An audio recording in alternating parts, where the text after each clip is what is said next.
आतिश इश्क किस्सा नंबर 1 पेश लफ्ज़ कारीन अस्सलाम वालेकुम। ज़िंदगी में कम से कम एक बार तो सभी प्यार करते हैं। ये एक मारूफ जुमला है जिसकी सच्चाई से मुझे कोई बहस नहीं, मगर मैं सोचती हूँ कि एक जुमला ऐसा भी है जो 100% सच है, लेकिन उसे ज़ुबान पर लाते हुए सभी घबराते हैं। शायद इसलिए कि ये जुमला इतराफ़ है गलतियों और कोताहियों का, उन गलतियों और कोताहियों का जिनका एहसास हमें उस वक्त होता है जब उन्हें दुरुस्त करने का वक्त गुजर चुका होता है। वो जुमला है, ज़िंदगी में कम से कम एक बार तो सभी पछताते हैं। ये सच है कि हम सभी पछताते हैं, कभी किसी जल्दबाजी पर, कभी किसी ताख़ीर पर, कभी किसी कम हिम्मती पर, कभी बेजा दलेरी पर, कभी किसी फैसले पर, कभी किसी मसलियत पर, और कभी तो पिछली गुजर चुकी तमाम ज़िंदगी पर। कभी ये पछतावा महज पल भर का एहसास होता है और कहीं ये बाकी मानदा ज़िंदगी पर मुहीत हो जाता है। इंसान हदा का पुतला है, इसलिए पछताना उसका मुकद्दर है। जो कभी नहीं पछताते वो या तो बदनसीब होते हैं जिन्हें शौर की वो ज़रा सी गहराई भी मुयस्सर नहीं जो चुल्लू भर पानी में होती है, या वो खुशनसीब होते हैं जिन्हें तवाज़ुन हासिल है। और तवाज़ुन कायम रखना आसान नहीं। अगर आसान होता तो कोई कभी पुलिस रात से गुजारा ना जाता।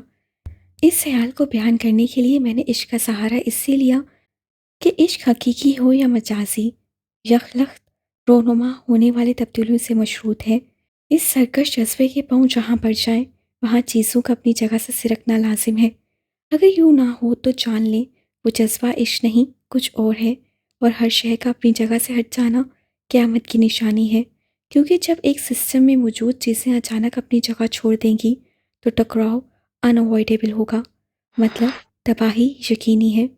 कड़े तवाज़ुन के सिवा कोई चीज़ टकराव को रोक नहीं सकती, यानी एक ठहरा हुआ वजूद मुसरुफ हो जाए, मगर इस एहतियात से कि उसका इज़्तिराब इर्द गिर्द की चीज़ों के इस शराब में खलल न डालें।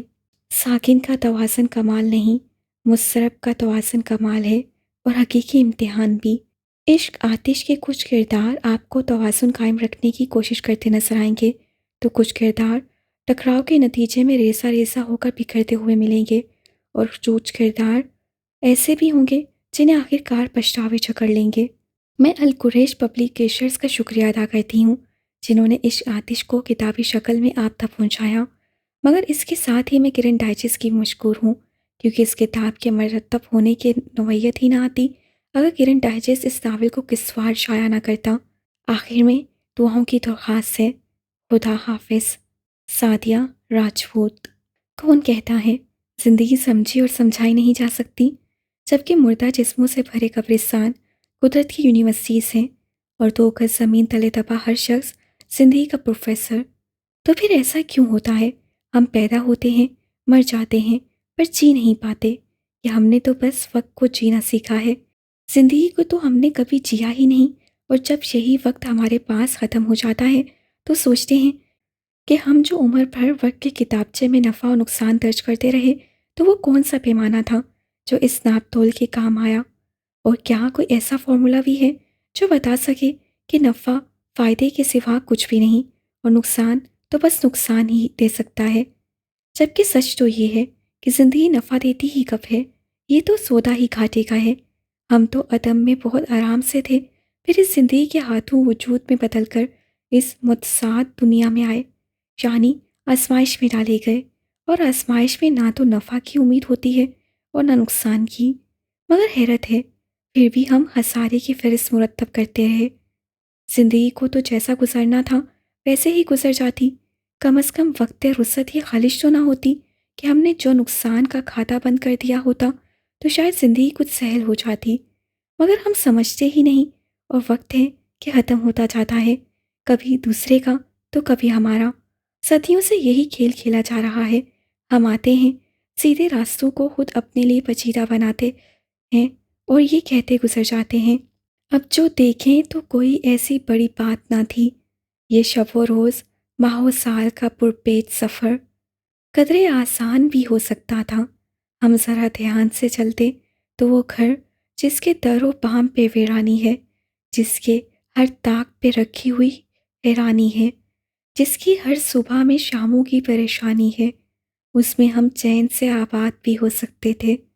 अब जो देखें तो बहुत साफ नजर आते हैं, सारे मंजर भी, बस मंजर भी। लेकिन उस देर ख्याली का सिला क्या होगा? वो जो होना था हुआ, हो भी चुका। लाइनें कटती रहीं, लफ्ज़ बदलने के सबब। हासिले उम्र यही चंद अधूरे हाके, कोई तस्वीर मुकम्मल नहीं होने पाई। मलिया फ़रूकी, 26 मई 1977। वो हाथ में बुके पकड़े अजनबी चेहरों के दरमियान किसी सनाशा चेहरे को ढूंढ रही थी। ये किसी ने उसका नाम पुकारा, तानिया। वो मुड़ी और आवाज़ की समेत देखकर जोश से हाथ हिलाया। फाइसा। दोनों ने एक दूसरे के समेत कदम बढ़ाए और करीब आने पर गले लग गईं। भाई की एंगेजमेंट मुबारक हो, तानिया ने अलग होते हुए कहा। थैंक्स। फाइसा ने मुस्कुराकर मुबारकबाद कबूल की। चलो तुम्हें अपनी होने वाली भाभी से मिलवाऊं।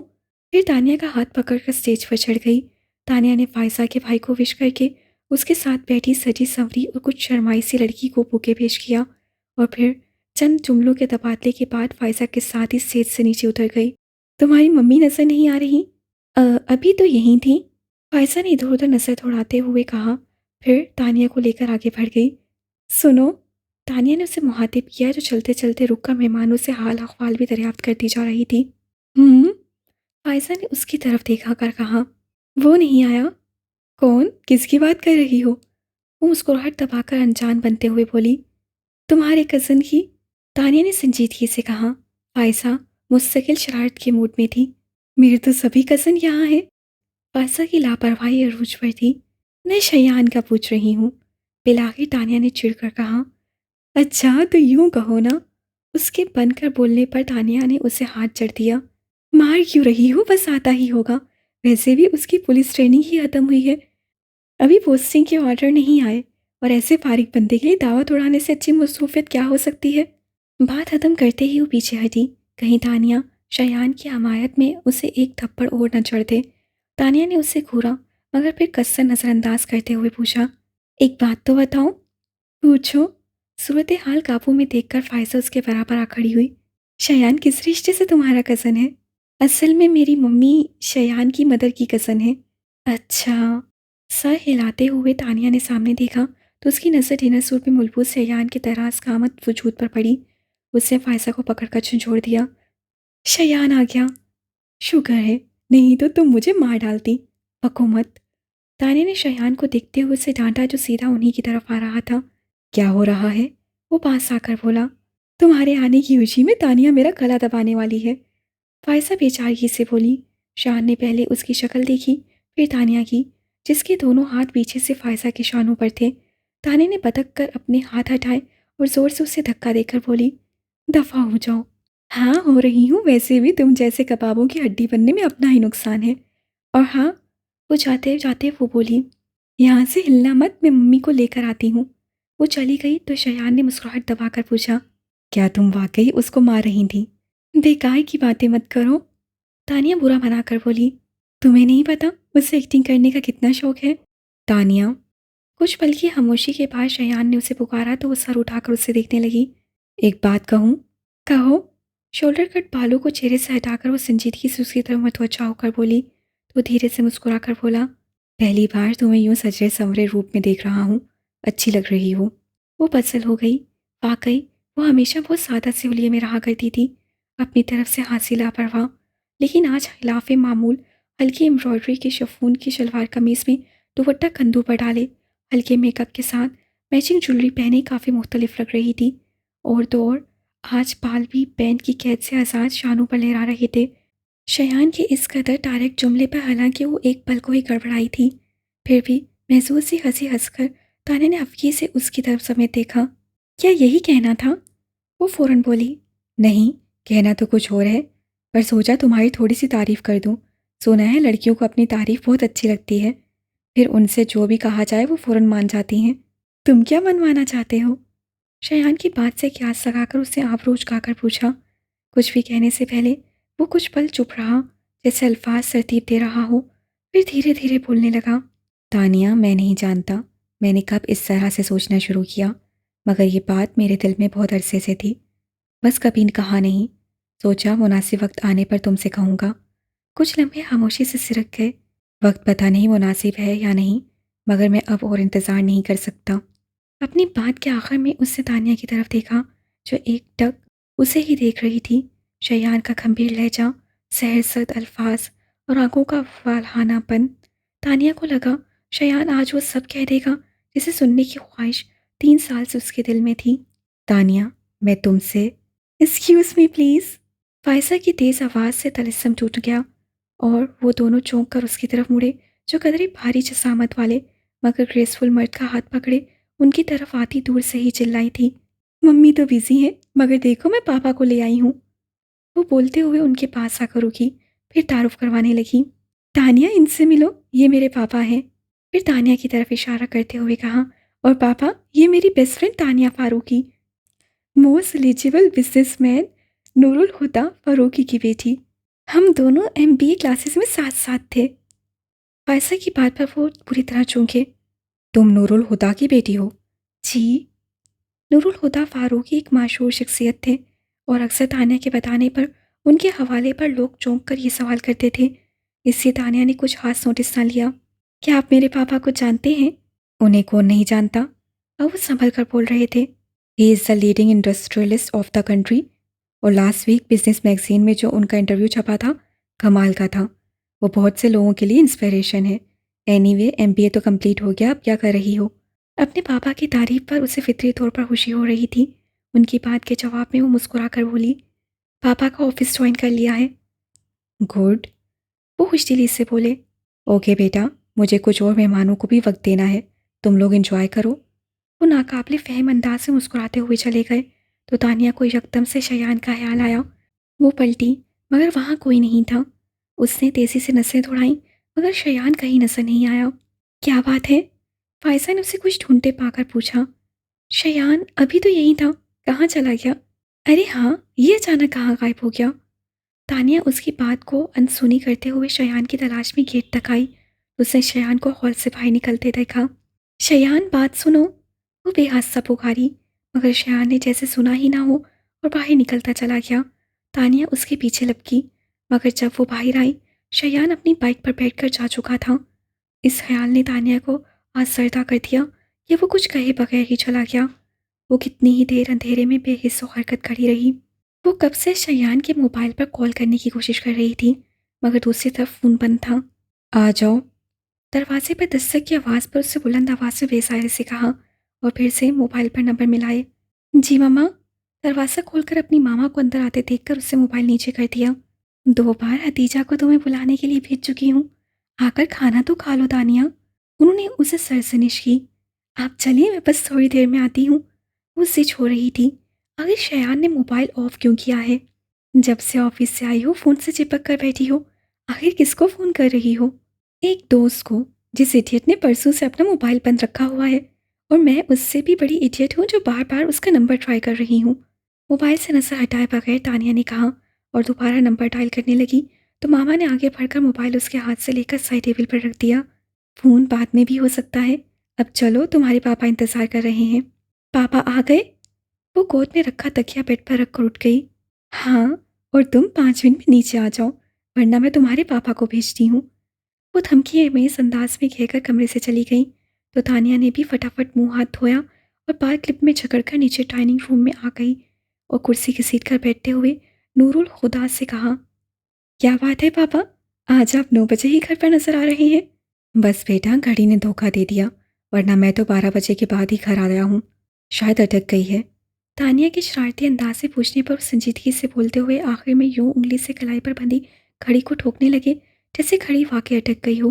टेबल पर अपने निगरानी में खाना लगवाती मरियम फारूकी उनकी बात सुनती तो उनके मजाक को समझकर हल्की से बोली, क्यों 12 बजे से पहले घर आने पर पाबंदी है? मज़े से हंसी तानिया ने एकदम मुंह पर हाथ रखकर हंसी रोकी और महसूस अंदाज में नूरुल हुदा की तरफ देखने लगी, जो पहले जैसे संजीदगी से बोले, नहीं, लेकिन पाबंदी तो 12 बजे के बाद आने पर भी नहीं है। तानिया की हंसी छूट गई तो मरियम सुलग कर जोर से बोली, बहादुर, पानी अब तक टेबल पर नहीं पहुंचा। तानिया ने उनके गुस्से को महसूस करके कहा, बस पापा, अब हैरियत इसी में है कि चुप करके खाना खा लें, वरना आपको मामा से ज़बरदस्त डांट पड़ सकती है। मशवरा तो बहुत अच्छा है तानिया, पर बात यह है कि तुम्हारी मामा को मुझे डांटना पसंद है और मुझे उनसे डांट सुनना। नूरुल हुदा खाना ठंडा हो रहा है। उनके तनबी अंदाज में टोकने पर नूरुल हुदा ने बड़ी फर्माबरदारी से सामने रखी प्लेट में सालन डाला और चपातियों के लिए हाथ बढ़ाया। तुम्हारे साहबजादे नजर नहीं आ रहे, कहाँ हैं? वहाँ। मरियम ने सामने रखे टीवी की तरफ इशारा किया, जिस पर Pakistan India cricket match live telecast हो रहा था। नूरुल हुदा और तानिया ने एक साथ टीवी की तरफ देखा और तानिया हैरत से बोली, टीवी में? टीवी में नहीं, स्टेडियम में। दोस्तों के साथ मैच देखने गए हैं। जवाब देकर वो तानिया की प्लेट में सालन निकालने लगी, जिसकी प्लेट अब तक खाली थी। दादा जान भी साथ गए हैं? तानिया ने पूछा। वो अपने कमरे में है। आज फिर डिप्रेशन का दौरा पड़ा है। सुबह से दरवाज़ा बंद करके बैठे हैं। कितनी बार उनका दरवाज़ा बजा चुकी हूँ, मगर वो कोई जवाब ही नहीं दे रहे। दादा जान के इस तरह से अमल के सभी आदी थे और अब तो कोई कन्विंस भी नहीं करता था। मरियम ने बिना किसी तशवीश के इत्तला दी और अपनी प्लेट में खाना निकाल कर खाने लगी। नूरुल हुदा भी किसी तासुर के बगैर खाना खा रहे थे, लेकिन तानिया ने सामने रखे खाने को हाथ भी नहीं लगाया। पता नहीं दादा जान को एकदम से क्या हो जाता है, क्यों खुद को कमरे में बंद कर लेते हैं, फिर अगले कई दिनों तक उन्हें किसी चीज़ का होश नहीं रहता। पापा, आपको पता है दादा जान ऐसा क्यों करते हैं? अफसरदगी से खुद कलामी करते हुए आखिर वो नूरुल हुदा से पूछने लगी। खाना खाते हुए एक पल को नूरुल हुदा का हाथ रुका, फिर वो तल्खी से बोले, होंगे उम्र रफ्ता के कुछ जख्म जो बेकल करते होंगे। इस उम्र में यूं भी आदमी के पास पछताने के लिए बहुत कुछ होता है। तानिया को उनके अंदाज और उनकी बात दोनों ही नागवार गुजरे। वो अपनी जगह से उठ खड़ी हुई। मैं दादा जान को लेकर आती हूँ, उन्होंने सुबह से कुछ नहीं खाया होगा। फिर किसी की तरफ देखे बगैर वो वहाँ से चली गई। लॉन्ज में दाएं और बाएं दोनों जानिब सीढ़ियाँ थीं।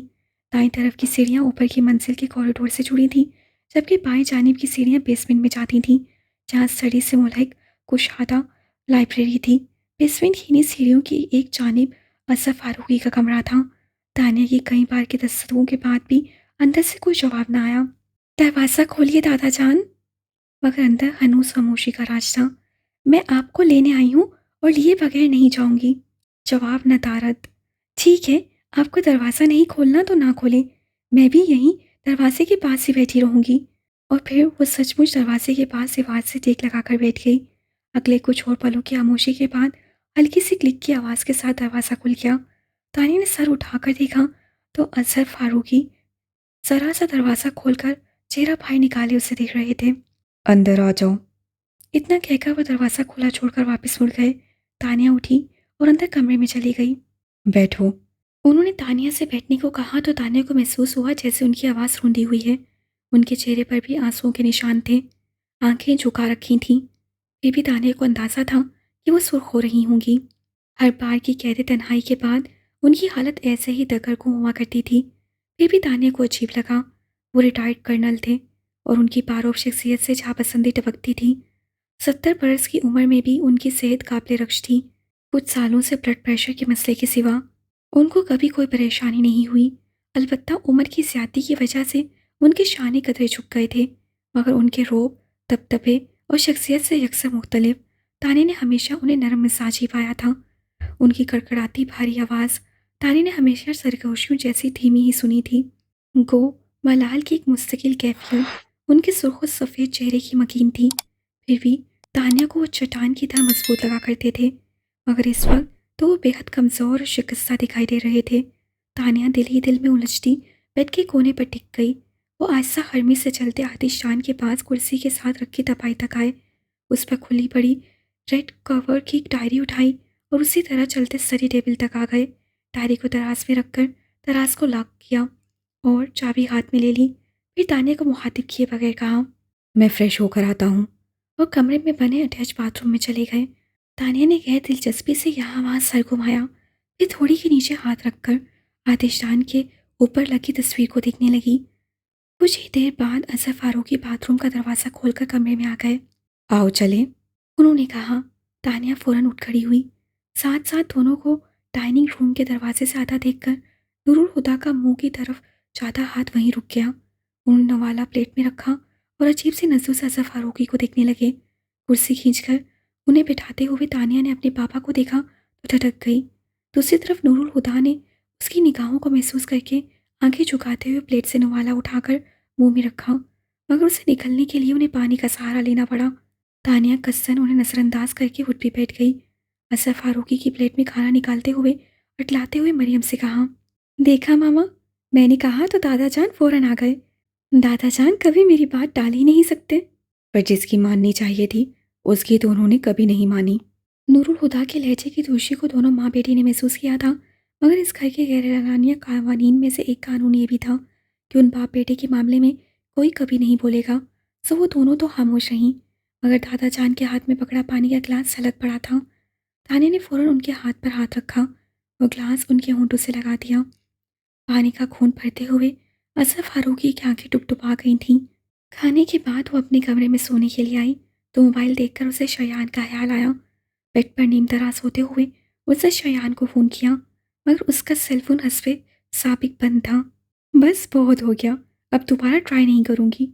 उससे मोबाइल तकिए पर पटका और थप से लेट गई। पर सुबह सब कुछ भुलाए वो फिर से शयान का नंबर ट्राई करती रही। फायजा प्लीज़, मैं परेशान हो गई हूँ। पहले तो उसने फ़ोन बंद कर रखा था और अब कॉल तो जाती है मगर वो फ़ोन नहीं उठा रहा। एक तो तानिया, तुम ना ज़रा सी बात पर परेशान हो जाती हो। ये ज़रा सी बात है, वो भड़क गई। पिछले 2 हफ्तों से मैं पागलों की तरह उसे कॉल मिला रही हूँ और वो जनाब फ़ोन ही नहीं उठा रहे। भाई हो सकता है वो बिज़ी हो। फायजा ने उसे ठंडा करना चाहा, पर वो और भी भड़क गई। बैठे बिठाए एएसपी साहब ने ऐसी क्या मसरूफियत ईजाद कर ली है जो फ़ोन नहीं उठा सकते। अब की फायजा भी से होकर बोली, उफ़्फ़ो, तुम्हारी सुई तो एक ही जगह पर अटक गई है। अब फ़ोन रखो, मेरा बॉस सारा काम छोड़कर मुझे अपनी उल्लू जैसी आंखों से घूर रहा है। नौकरी से निकलवाओगी क्या? ज़्यादा ओवर एक्टिंग करने की ज़रूरत नहीं है, मैं भी ऑफिस में ही बैठी हूँ। वो ऑफिस तुम्हारे पापा का है, जबकि मेरा बॉस मेरा चाचा बनने को भी तैयार नहीं। अच्छा ठीक है, तुम मुझे शयान के घर का नंबर दो, फिर मैं फ़ोन रखती हूँ। घर का नंबर क्यों? ताने ने बेख्तियार दांत पीसकर कहा। वैसे जल्दी जल्दी की रट लगा रखी है, मगर क्यों, किस लिए भी तो पूछना ज़रूरी है। फिर कुछ नॉर्मल लहजे में कहा, देखो मोबाइल पर तो वो कॉल रिसीव नहीं कर रहा, घर का फ़ोन तो उठाएगा। हाँ, मगर मेरे पास उसके घर का नंबर नहीं है। वॉट? वो धाड़ी, शयान तुम्हारा कज़न है और तुम्हारे पास उसके घर का नंबर नहीं है? है, मगर वो पुराने वाला है, नया मुझे याद नहीं, मम्मी की डायरी में लिखा होगा। ठीक है, घर पहुंचते ही मुझे फ़ोन करना। करूँगी, और अब फ़ोन रख दो, बाय। कहने के साथ ही उससे लाइन काट दी तो तानिया ने भी फ़ोन रखकर वैक्सीनेशन स्टेटमेंट पर नज़र डाली, जिससे वो फ़ोन करने से पहले चेक कर रही थी। तभी किसी ने उसके ऑफिस के दरवाजे पर दस्तक दी। कम इन। उसे सर उठाए बगैर कहा। कोई दरवाज़ा खोलकर ऑफिस में आया और अपने पीछे दरवाज़ा बंद करके वो तानिया के मुतवज्जा होने का इंतज़ार करने लगा। तानिया ने किसी की आमद को तो महसूस किया, फिर जब कोई आवाज़ नहीं आई तो उसे दरवाजे की तरफ देखा। 17-18 साल का साफ रंगत वाला लंबा मगर दुबला लड़का, ग्रे रंग की पैंट पर उसी रंग की शर्ट पहने, बाजू सीने पर लपेटे, ज़ेरेला मुस्कुराहट के साथ उसे ही देख रहा था। तानिया को अपनी तरफ मुतवज्जा होते देखकर वो लंबे लंबे ढाक भरता उसकी तरफ आ गया। फिर एक हाथ टेबल पर रखकर झुकते हुए बोला, आपको अभी और इसी वक्त हमारे साथ चलना होगा। उसकी बात सुनकर तानिया दिलचस्पी से मुस्कुराई और एक हाथ थोड़ी के नीचे रखकर वो टेबल पर आगे हुई। उसी के अंदाज से बोली, और अगर मैं ना जाऊं तो मैं आपको ज़बरदस्ती कंधों पर उठाकर ले जाऊंगा। वाकई? तानिया मगरूब हुए बगैर इत्मीनान से बोली। आजमा लें। उधर उसके इत्मीनान में कोई फ़र्क नहीं आया। तो ठीक है। तानिया ने अपनी सीट पर पीछे होते हुए मुस्कुराहट दबाई। उठाकर ले जाओ। अब उसके चेहरे से मुस्कुराहट गायब हो चुकी थी। वो आंखें सुखेड़े तानिया को घूरता रहा, फिर सर झटक कर सीधा हुआ और दरवाजे की तरफ मुंह करके जोर से बोला, नंबर 2। अभी उसकी आवाज़ की पेशकश बाकी थी कि दरवाज़ा खुला और उसकी उम्र और उसी जैसे हुलिये वाला कतरे सांवली रंगत का उसका हमशक्ल कारपेट पर लुढ़क गया। फर्श पर पड़े लड़के ने अपने गॉगल्स कारपेट से उठाए और घुटनों पर से पेंट झाड़कर उठ खड़ा हुआ। उमेर के बच्चे, तुम्हें कितनी दफ़ा मना किया है मुझे नंबर 2 ना कहा करो। उमेर आंखें फाड़े किसी बुत की तरह एक स्मित देखे जा रहा था। अब ये स्टैचू बने क्यों खड़े हो? उसने टोका, फिर खुद भी मुड़कर देखा तो फौरन ही उसे अपने फर्श नशीन होने की वजह समझ आ गई। मारे गए, एकदम उसके मुंह से निकला। उमैर ने पीछे से उसके कंधे पर हाथ मारा। भाग उज़ैर। वो दोनों भागकर तानिया की चेयर के पीछे जा छुपे, जो दोनों हाथ मुंह पे रखे हंसी रोकने की कोशिश में लोटपोट हो रही थी। बाहर निकलो तुम दोनों। दरवाजे के हैंडल पर हाथ रखकर खड़े नूरुल हुदा गुस्से से बोले तो वो दोनों लटके हुए चेहरों के साथ सामने आ गए। इन दोनों को पार्किंग में देखकर ही मैं समझ गया था कि ये सीधे तुम्हारे पास ही आएंगे। उमैर तो अंदर था, पर तुम्हें पता है वो जहर का कर रहा था। ये साहबजादे घुटनों के बल बैठे ये होल से तुम्हारे कमरे में झांक रहे थे। देखो जरा इन दोनों की हरकतें। हरचंद के ताने को मालूम था उनका गुस्सा मस्नूई है, पर अपने भाइयों के उधर चेहरे देखकर कहा, जाने देना पापा, बच्चे हैं। मगर बेटों की रदी होती हालत उन्हें महसूस कर रही थी कि वो मज़ीद खचाई करने के अंदाज में बोले, पहले पूछो इनसे ये दोनों यहाँ क्या कारनामा करने आए थे। उसे जल्दी से बोला, हम कारनामा करने नहीं आए पापा, हम तो आप ही से मिलने आए थे। सुबह नाश्ते पर उनसे मुलाकात नहीं हुई, इससे दिल बेचैन सा था। फिर कॉलेज से वापस आकर हमने सोचा आप ही से ऑफिस जाकर मिल लेते हैं। बोलना उमैर। आला पाई के बकवास एक्टिंग करते हुए उससे उमैर से मदद मांगी, जो फ़ौरन ही मिल गई। बिल्कुल पापा, ये नंबर तो बिल्कुल ठीक कह रहा है। तुमने फिर मुझे नंबर दो कहा। उजैर सब छोड़कर उसके पीछे पड़ गया। तुम मुझसे पूरे 15 मिनट छोटे हो तो हुए ना नंबर दो। हाँ। उजैर की हाँ इस कदर मतपराना थी जैसे ये बात आज ही उसके इल्म में आई हो। तुम दोनों फिर से शुरू हो गए। नूरुल हुदा उन्हें टोकते हुए तानिया की तरफ मुड़े। ये दोनों अगर 5 मिनट और ऑफिस में रहे तो भूचाल आ जाएगा और तुम्हें लिए बगैर ये टिकेंगे नहीं। इसलिए तुम इन दोनों के साथ जाओ, तुम्हारा काम तारिक देख लेगा। ओके। तानिया सर हिलाकर बोली तो मैं जल्दी से आगे हुआ। हम सिर्फ आप ही को लेने नहीं आए, आप भी हमारे साथ चलें। वो पलटने लगे थे, रुक कर पूछा, हैरियत, दादा जान का बर्थडे है और आप हमेशा भूल जाते हैं, तो हमने सोचा इस बार आपको खुद ही लेने आ जाते हैं, चलें। उजैर बोलते हुए पास आकर उनके बाजू थाम कर बोला, सॉरी बेटा, मैं इस बार भी नहीं आ पाऊंगा। एक पल में उनके चेहरे के असलात तन गए थे। उमैर को बहुत बुरा लगा था। क्यों? मेरी फॉरेन डेलीगेशन के साथ मीटिंग है, मैं कैसे आ सकता हूँ? उजैर बच्चों की तरह मुंह फुलाकर बोला, मीटिंग कैंसिल कर दे। उन्होंने भी बच्चों ही की तरह उजैर को पुचकारा, समझा करो बेटा, मीटिंग कैंसिल नहीं हो सकती। तो फिर आपने आज के दिन मीटिंग रखी ही क्यों, जबकि पता है 29 नवंबर को दादा जान का बर्थडे होता है और हम सब मनाते भी हैं। इससे पहले कि नूरुल हुदा उसे बहलाने को कुछ और बोलते, तानिया ने कहा, जाने दो उजैर, पापा नहीं आएंगे, मीटिंग वाकई बहुत अहम है। नूरुल हुदा ने उसकी बात पर चौंक कर उसे देखा। वो जानते थे कि तानिया जानती है कि वो जिस फॉरेन डेलीगेशन की बात कर रहे हैं वो कल दोपहर को वापस जा चुका था और इसी बात ने उन्हें चौंकाया था। फिर उन्होंने तानिया का चेहरा देखा तो समझ गए उसने जो कुछ भी कहा है उनका भरम रखने के लिए नहीं, बल्कि वो उन पर जता रही है। वो शर्मिंदा हो गए और ऐसा पहली बार नहीं हुआ था। तानिया ने इशारे से उजैर और उमैर को चलने के लिए कहा और खुद वो छोटे छोटे कदम उठाते नूरुल हुदा के सामने जा रुकी। आप दादा जान का बर्थडे कभी नहीं भूलते, है ना पापा? उन्होंने बस उसे देखा और चुपचाप वहाँ से चले गए। हाई क्लास की बाकी औरतों की तरह मरियम फारूकी को भी सोशल वर्क का शौक था। हाँ, मगर ये बात तो थी कि तरजीहात की लिस्ट में उनके बच्चे सबसे पहले आते थे। किसी वर्कशॉप और कॉन्फ्रेंस को उन्होंने कभी भी बच्चों से ज़्यादा अहमियत नहीं दी। उस दिन भी क्लब के मेंबर्स की जॉइंट मीटिंग थी, मगर वो मासत करके उठ गईं। उनके पहुंचने तक किसरे फारूकी में अच्छा खासा हंगामा बर्पा हो चुका था। लॉन चेयर्स के साथ रखे टेबल से गुब्बारों का एक गुच्छा बड़े एहतमाम से बांधा हुआ था और शोक रंग के हर गुब्बारे पर हैप्पी बर्थडे लिखा नजर आ रहा था। राहदारी में भी ऐसे गुब्बारे हर जगह बंधे थे। वो हर तरफ का जायजा लेती सिटिंग रूम में पहुंची, जहाँ रखा भारी फर्नीचर ना जाने किस तरह खिसका कर मनपसंद कोनों में घुसाया गया। जिसके बाद हाली पड़े कालीन पर लकड़ी की ऊंची पुष्ट वाली कुर्सी एक छोटे से टेबल के साथ बिल्कुल दरमियान में रखी थी, जिसके सामने और दाएं बाएं कुशन पड़े हुए थे और बहुत से गुब्बारे अज़ाफ़ी आरइश के तौर पर यहाँ भी सजाए गए थे। मरियम फारूकी ने अपना सर पीट लिया। ये क्या हो रहा है इस घर में? हतीजा, बहादुर, रशीदा। वो एक एक करके तमाम मुलाजमों को आवाज़ें देने लगी। एक मुलाजिम किसी कोने से निकलकर सामने आया। जी बेगम साहब, ये फर्नीचर यहाँ से क्यों हटाया है और ये गुब्बारे किससे बांधे हैं? जी वो, मरियम समझ गई। अच्छा, तो ये इन तीनों की हरकत है। कहाँ है ये तीनों? किचन में। अब वहाँ ये लोग क्या तूफान मचाएंगे? वो बड़बड़ाती किचन की तरफ चल पड़ी। डाइनिंग रूम से बाहर तक सुनाई देते कहकों से पता चलता था कि वो तीनों अपनी पसंद का कोई कारनामा कर चुके हैं और किचन के दरवाजे से दाखिल होते ही उनके ख्याल की तस्दीक भी हो गई। किचन इस तरह फैला हुआ था जैसे दो ताकतवर फौजियों के दरमियान घमसान का रन पड़ा हो। फर्श पर पड़े अजीब से हमेसे से बचते हुए उनकी नज़र बहादुर पर पड़ी। वो दोनों पैर उठाकर स्टूल पर रखे बैठा, दोनों हाथों से अपना खिचड़ी बालू वाला सर पकड़कर बंद आंखों से आगे पीछे झूलता हुआ जैसे अपने अंदर उठते उबाल को दबाने की कोशिश कर रहा था। उस पर से नजर हटाकर उन्होंने किचन टेबल के गेट खड़े अपने सपूतों को देखा, जो सामने रखी प्लेट में कोयले जैसी चीज को देखकर पूरी तरह हंस रहे थे। ये क्या लगा रखा है तुम तीनों ने, और ये क्या चीज है?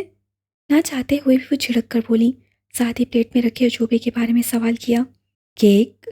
उजैन ने बड़ी सादगी के साथ यकलफ्सी जवाब दिया, जबकि बाकी दोनों सूरत हाल की नज़ाकत को देखकर खामोश रहे।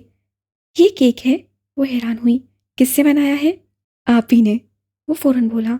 तानी ने खींचकर हाथ उसकी कुत्ती पर मारा। इस वार्निंग के साथ ही उससे बयान बदल दिया। नहीं उमैर ने। मैंने कब बनाया? उससे आंखें दिखाई। तुम लोग कभी चुप भी कर जाया करो, वो डांट कर बोली। और तुम, वो तानिया की तरफ मुड़ी। हद करती हो तानिया, बड़ी हो, बजाय इसके कि भाइयों को टोको तुम भी इनके साथ मिल गई।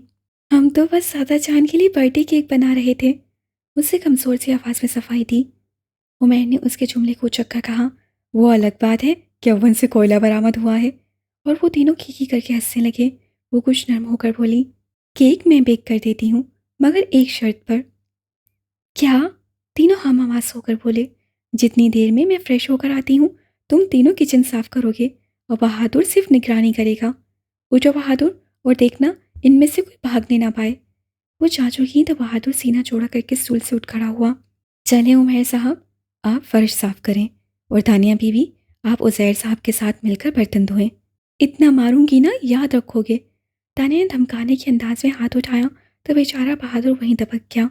उमैर ने दस्तर उठाया और जाकर बहादुर के हाथ में दे दिया। चलें बहादुर साहब, फर्श साफ करें, फिर आपको बर्तन भी धोने हैं।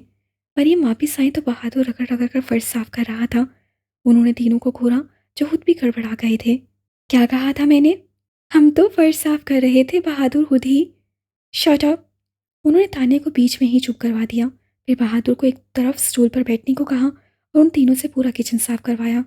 उनको मुंह बंद करके काम करता देखकर बहादुर दांत निकाल रहा था और वो तीनों उसके दांत देखकर आंखें, मगर मामा की मौजूदगी की वजह से उसे कुछ नहीं कह सकते।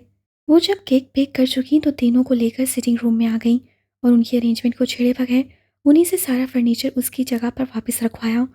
उठवाते वक्त उन्होंने सिर्फ ऑर्डर दिए थे, अब खुद बाहरी फर्नीचर उठाना पड़ा तो अकल दिखाने आ गई। हाय मामा, बाजू दुख रहे हैं। फर्नीचर सेट करके तीनों कालीन पर ढेर हुए करा रहे थे। जितना चाहे शोर मचा लो, मुझ पर कोई असर नहीं होगा। उन्हें भी पता था मामा पर कोई असर नहीं होगा, इससे जल्दी कराना भूलकर कैरम खेलने बैठ गए और साथ में मरियम को भी मिला लिया। 9 बज गए हैं मामा, मैं दादा जान को बुला कर लाती हूँ, केक काट लेते हैं। 9 बजते ही तानिया उठ गई। अपने पापा को तो आ जाने दो, उनके टोकने पर वो तल से लेचे में बोली। 29 नवंबर के दिन पापा की वापसी 2-2:30 बजे से पहले नहीं होती, मगर पापा जान तो हर बार उनका पूछते हैं। और आसान से कहकर चुप हो गई। ठीक है, केक नहीं काटेंगे पर खाना तो खा सकते हैं, उससे बिलाहिर उनकी बात मानकर कहा और अजहर फारूकी को बुलाने चली गई। दरवाजे पर हल्की से दस्तक के बाद कोई आवाज़ नहीं उभरी तो दानिया ने दरवाजे की नौक पर हाथ रखकर जरा सा घुमाया और दरवाज़ा बेआवाज़ खुलता चला गया। कमरे की हल्की सर्द रोशनी में तानी ने अंदर झांका तो निगाह सीधी कदीमी तर्ज के बने गैस से चलने वाले आतिशदान पर लगी तस्वीर पर पड़ी और हमेशा की तरह आज भी तानिया को तस्वीर सांस लेती हुई महसूस हुई। अजहर फारूकी आतिशान के सामने रॉकिंग चेयर पर बंद आंखों के साथ नींद दराज से रेड डायरी बंद उनके सीने पर रखी थी और एक हाथ उस डायरी पर था, दूसरा हाथ बेजान से अंदाज में उनके सुनहरी फ्रेम की ऐनक को पकड़े गोद में धरा था। आतिशदान रोशन था और कमरे में फैली सर्द रोशनी उसी से निकल रही थी, जिससे माहौल को पुरसरार बना दिया। तानिया ने आहिस्तगी से दरवाज़ा बंद किया और दबे कदमों चलती उनके सामने कारपेट पर बैठ गई। उन्हें आवाज़ देते हुए हिचकिचा रही थी कि कहीं वो सो ना रही हों। फिर कुछ सोचकर उसने अपना हाथ उनके घुटने पर रख दिया। कर्नल अजहर फारूकी बहुत जोर से चौंके। ये अंदाज तो किसी की पहचान था। उन्होंने तड़प कर अपनी आंखें खोल दी, मगर उन्हें दिखाई ही नहीं दिया। तानिया ने उन्हें आंखें खोलकर देखकर कुछ कहा था, मगर उन्हें कुछ सुनाई ही नहीं दिया। उनकी आंखें किसी और ही मंजर में उलझ गई थीं। उनके कान उस आवाज़ को सुन रहे थे जिसे एक बार और सुन लेने की ख्वाहिश बरसों से उनके दिल में थी। तानिया के एक गैर इरादी अमल ने उन्हें बहुत पीछे से खेल दिया।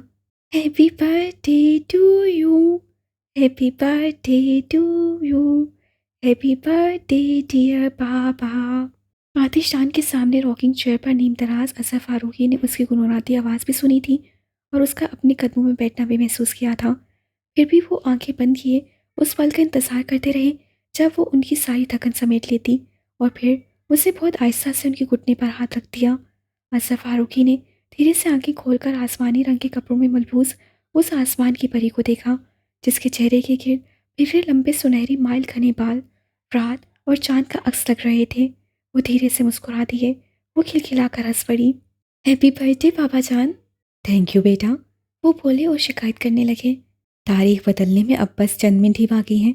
अब जाकर बाप को विश करने का ख्याल आया है। सॉरी बाबा जान, मगर मुझे याद था। बस हादी भाई का इंतज़ार कर रही थी कि वो आ जाएं तो केक साथ में ही काटेंगे। बोलते हुए वो ज़रा सा दबाई की तरफ खिसक गई और केक पर लगी कैंडल को जलाने के लिए माचिस उठा ली। असर फारूकी ने सवाल किया, नूरुल हुदा अभी नहीं आया? नहीं।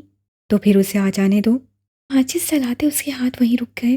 बाबा जान, 12 तो बस बजने ही वाले हैं और सालगिरह तो अपनी तारीख पर ही अच्छी लगती है। मगर इंतज़ार कर लेने में कोई हर्ज नहीं।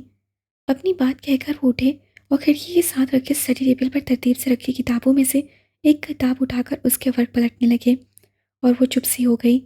फिर उससे उंगलियों में दबी माचिस की तीली को जलाया और जब रक्स करते नन्हे से शोले का अक्स उसकी आंखों में चमकने लगा तो फूंक मारकर माचिस बुझाते उठ गई और साथ ही तपाई पर से केक की प्लेट भी उठा ली। अपने नज़रअंदाज किए जाने पर उसके चेहरे से झलकती तकलीफ जिसे वो आज अपने दिल पे महसूस कर रहे थे उस दिन उन्होंने देखी भी नहीं थी। वो दरवाजे तक भी ना पहुंची थी कि हॉर्न की तेज आवाज़ सुनाई दी। हादी भाई आ गए कहकर उसने प्लेट वापस रखी और बाहर की तरफ दौड़ गई। भागते हुए लॉन से गुजरकर वो एंट्रेंस डोर की तरफ बढ़ी। ठीक उसी वक्त नूरुल हुदा दरवाज़ा खोलकर अंदर आने लगे और सामने से आती लड़की से टकरा गए और उससे पहले कि वो उन्हें साथ लेकर दूसरी तरफ जा गिरती खुद को संभालते हुए नूरुल हुदा ने उसे भी संभाल लिया। अरे भाई, आराम से, गिर जाओगी। उसे खुद से अलग करते हुए वो बोले, बाय द वे, अगर तुम्हारा इरादा ओलंपिक्स में हिस्सा लेने का है तब भी दौड़कर ग्रीस जाने की क्या ज़रूरत है। उसे हसल सा छोड़कर वो लाउंज की सीढ़ियों की तरफ बढ़ गए तो वो पीछे से बोली, हादी भाई कहाँ जा रहे हैं? अपने कमरे में। वो पलट कर बोले, जी नहीं। पास आकर उनका बाजू थामते हुए बोली, आप मेरे साथ चल रहे हैं? तुम्हारा इस वक्त आउटिंग का प्रोग्राम है। वो घबरा कर बोले, हालांकि वो थक चुके थे और फौरन सोना चाहते थे। फिर भी उनके लहजे में उकताहट की बजाय वही नरमी थी जो उस लड़की के लिए महसूस थी। नहीं भाई, बाबा जान के पास चलने को कह रही हूँ। वो कब से आपका इंतज़ार कर रहे हैं। बाबा जान अभी तक जाग रहे हैं। वो चौंक कर बोले, इसका मतलब आज तो देर से आने पर डांट पड़ेगी और पढ़नी भी चाहिए। मगर इस वक्त बाबा जान आपकी क्लास लेने के लिए नहीं बल्कि अपना बर्थडे सेलिब्रेट करने के लिए आपका इंतज़ार कर रहे हैं। अरे हाँ, आज जो 29 नवंबर है। वो सर पर हाथ मारकर बोले, फिर उसकी तरफ देखकर कहा, अगर मैं भूल ही गया था तो तुम मुझे याद नहीं करवा सकती थी। Excuse me. वो बुरा मानकर कहने लगी, आप तो हर साल भूल जाते हैं। हमेशा मुझे ही याद करवाना पड़ता है वरना खुद से आपको अपना बर्थडे भी याद ना रहे। Okay okay. वो जल्दी से बोले, ये झगड़ा बाद में देखेंगे, अभी बाबा जान के पास चलो।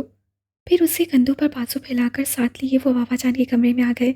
आइए बरहुदार, कब से आपका इंतज़ार है। बाबा जान उन्हें देखते ही बोले, हैप्पी बर्थडे। नूरुल हुदा बाजू पर डाला कोट बेड पर उछालकर उनसे बगलगीर हो गए। सॉरी बाबा जान, इस बार मैं भूल गया। उनसे अलग होते उसे कन अखियों से देखकर वो उसे छेड़ने के लिए बोले। उसने मुंह फुलाकर रुख फेर लिया। चलें बैठें। उन्हें सोफे पर बिठाते हुए उनकी नज़र केक पर पड़ी तो पलटकर केक की प्लेट और माचिस उठाकर सोफे पर आ बैठे। प्लेट टेबल पर रखकर उन्होंने मोमबत्ती जलाई और केक काटने की छुरी उठाकर पापा जान को पकड़वाई। फिर उसे देखकर बोले, वहाँ क्यों खड़ी हो, इधर आओ। और वो आकर पापा जान की दूसरी तरफ बैठ गई। दादा जान, केक काट लें। क्या? बाबा जान, बच्चे केक काटने को कह रहे हैं। अब के जरा ध्यान से उन्होंने अपने आसपास देखा। तानिया हाथ में छुरी लिए मुंतजिर से उनके साथ बैठी थी जबकि मरियम दूसरी तरफ थी और उमैर उजैर सामने बैठे थे। सबकी तरफ देखकर पूछा, नूरुल हुदा नहीं आया? नहीं, और अब तो 12 बजने वाले हैं दादा जान, केक काट लीजिए। हाँ, और सालगिरह तो अपनी तारीख पर ही अच्छी लगती है। तान्या की बात पर बरसों पहले किसी का कहा जुमला शिकस्ता अंदाज में उनके लब से अदा हुआ था। यादें माजी अज़ाब है यारब, छीन ले मुझसे हाफ़सा मेरा।